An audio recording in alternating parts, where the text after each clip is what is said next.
가장 오늘의 화두가 뭡니까? 바로 6차 핵실험, 향후 증시의 방향 어떨지 보도록 하겠습니다. 드디어 뭐 올 것이 왔죠. 사실 9월 9일 날 좀 많이 뭐 전쟁이 나는 거 아니냐 뭐 이런 식의 말들이 많이 나왔어요. 그래서 북한에서도 9월 9일 뭐 전쟁을 일으키겠다라는 이런 식의 엄포를 놓기도 했습니다. 근데 이게 지금 이제 9월 9일이 왜냐하면은 또 북한 건국일이기 때문이죠. 그래서 작년 같은 경우는 9월 9일 북한 건국일에 5차 핵실험을 했어요. 5차 핵실험. 근데 이제 1년 만입니다. 1년 만에 바로 핵실험을 또 했습니다. 그래서 그 위력이 이제 작년 9월 9일날 했었던 것보다 바로 6배나 됩니다. 인공지진 규모가 5.7 강도. 이거는 뭐 거의 굉장하죠. 이거는 정말 예전에 경주에서 우리나라에도 뭐 상당히 지진 때문에 문제가 됐었는데 그런 것처럼 정말로 막강한 지진이 발생을 했습니다. 그래서 이런 것들이 뭐 예전에 이제 핵실험 같은 경우가 이제 5차례나 있었죠, 북한에. 그때마다 주식시장은 떨어졌어요. 떨어졌다가 반등이 됐습니다. 하지만 이번에는 좀 다를 것이다라는 이런 일각의 관점이 나오고 있어서 이것에 대해 좀 생각을 해봐야 됩니다. 그래서 이번에는 다르다.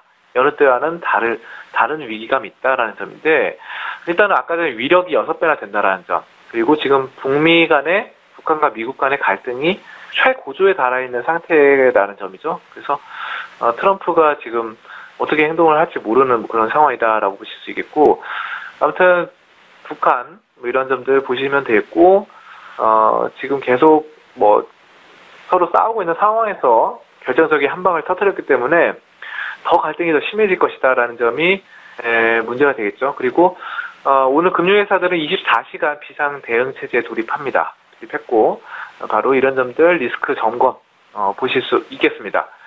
단순히 오늘만이 문제가 아니었죠. 그래서 유엔의 추가 제재와 또 미국의 세컨더리 보이콧이 개시될 가능성이 높은 앞으로가 또 더 문제가 되겠습니다. 과거도 그렇지만 앞으로도 문제다. 그래서 북한이 미국의 압박에 대응해서 군사적인 뭐 도발 이런 거 한다면은 또 한반도 자체의 지정학적인 리스크가 커지게 되겠죠.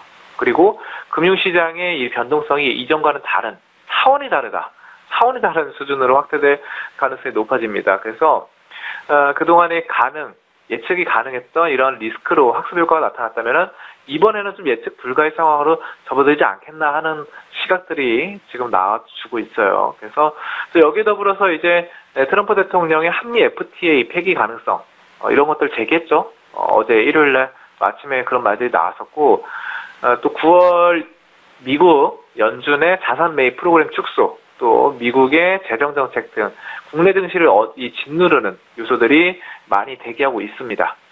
그래서 상장사들의 이 펀더멘털, 경기 이런 것들은 좋지만 이를 상쇄하는 대외 리스크가 좀 많다라는 것이죠. 그렇습니다. 그래서 이런 점도 우리가 좀 신중하게 대응을 하실 필요가 있습니다.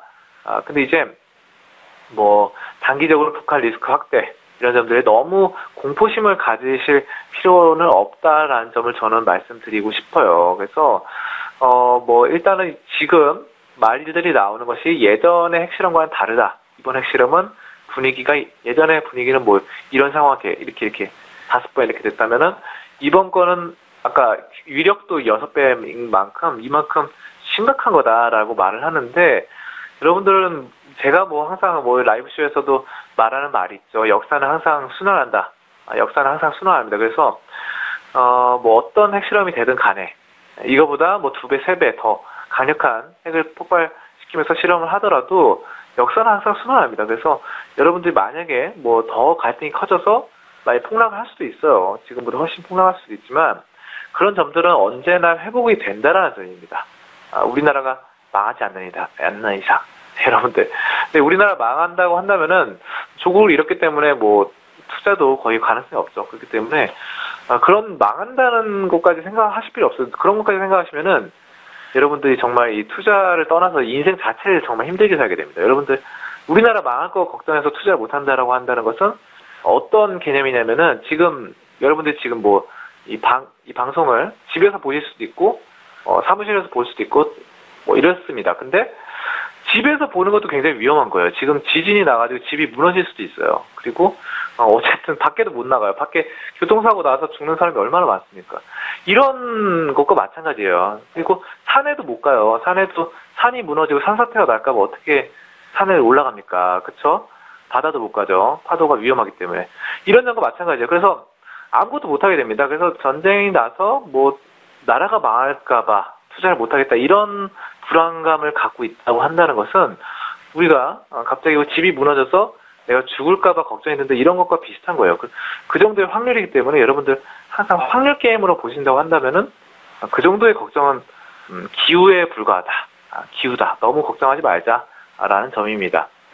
자, 그렇습니다. 그래서 이런 많이 고통스러운 시기이기도 해요. 그런데 이제 오늘 같은 경우 또 흐름이 이제 저평가 가치주들이 또 처음에 장 초반에 하락을 했다가 다시 반등을 하거든요.